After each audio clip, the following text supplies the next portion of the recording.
Olá, pessoal! Reta final para a prova de Civil 3 e agora o foco é total, né?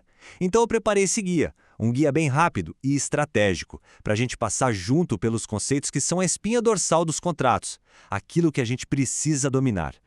A gente sabe que a pressão da prova é real, e a pergunta que não quer calar é sempre essa: como é que eu foco no que é realmente essencial?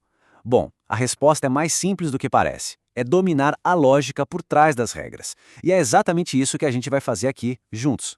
Vamos começar pela base de tudo, pelo alicerce, os princípios fundamentais. Podem acreditar, se essa parte aqui for bem compreendida, todo o resto da matéria de contratos fica muito, mas muito mais fácil de entender.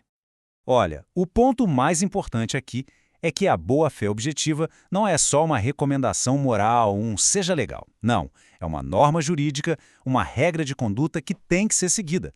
O artigo 422 exige um comportamento leal desde a primeira conversa, lá na negociação, até o fim da execução do contrato. Agora, o que é realmente interessante aqui é ver como a lei protege a parte mais fraca. Pensa num contrato de adesão, aquele que a gente não negocia nada, só assina. Pois é, qualquer ambiguidade, qualquer cláusula duvidosa vai ser interpretada a favor de quem aderiu. O artigo 423 é, na prática, uma ferramenta de equilíbrio. Essa aqui é uma dinâmica fundamental. A proposta tem força, claro, mas ela não é eterna.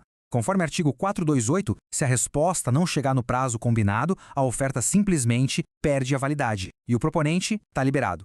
O tempo aqui é absolutamente decisivo.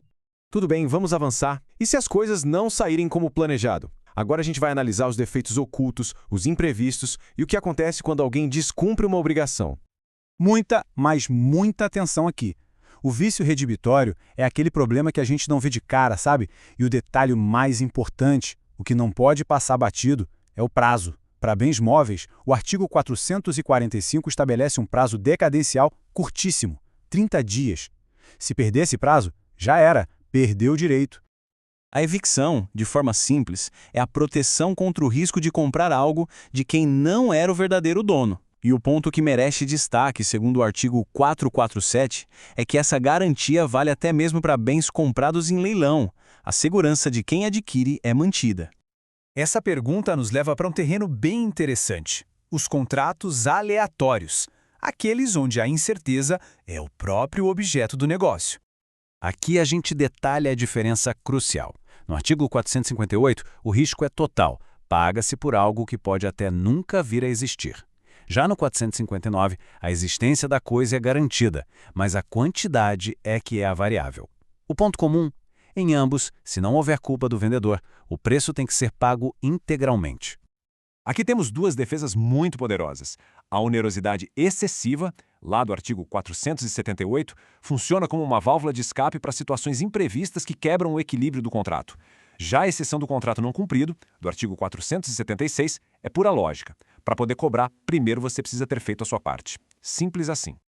Muito bem. Agora a gente sai da teoria geral e mergulha em tipos específicos de contratos, começando por aqueles que envolvem a transferência de patrimônio. Duas regrinhas sobre doação que são fundamentais, hein? A primeira, do artigo 544, garante a igualdade entre os herdeiros, porque trata a doação em vida como uma antecipação da herança. E a segunda, do 557, mostra que a gratidão é um dever jurídico. Uma violação grave, como uma ofensa física, pode desfazer o negócio todo.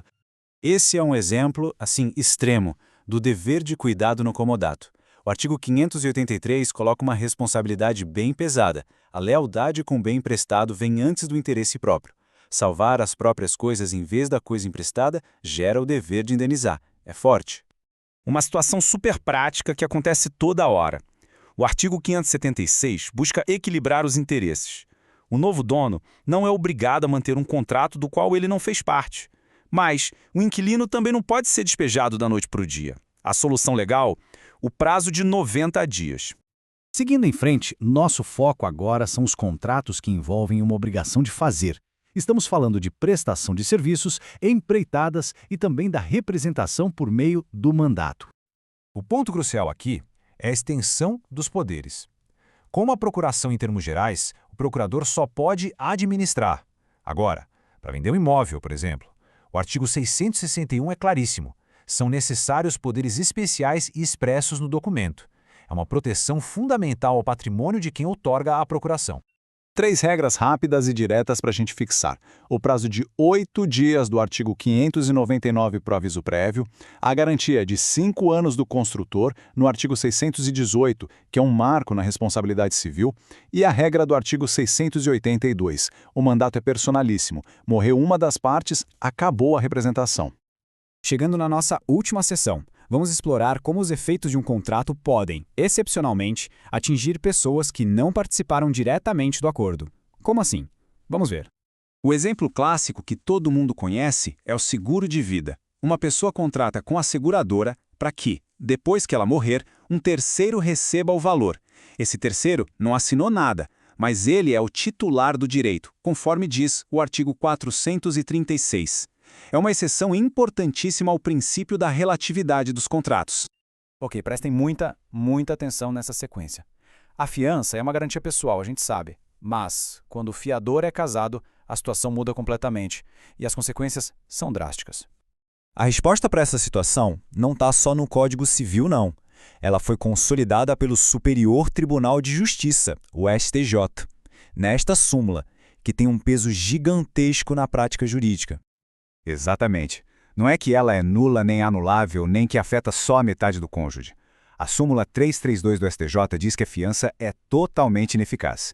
A garantia inteira, como um todo, deixa de existir. É um daqueles pontos que não dá para esquecer de jeito nenhum.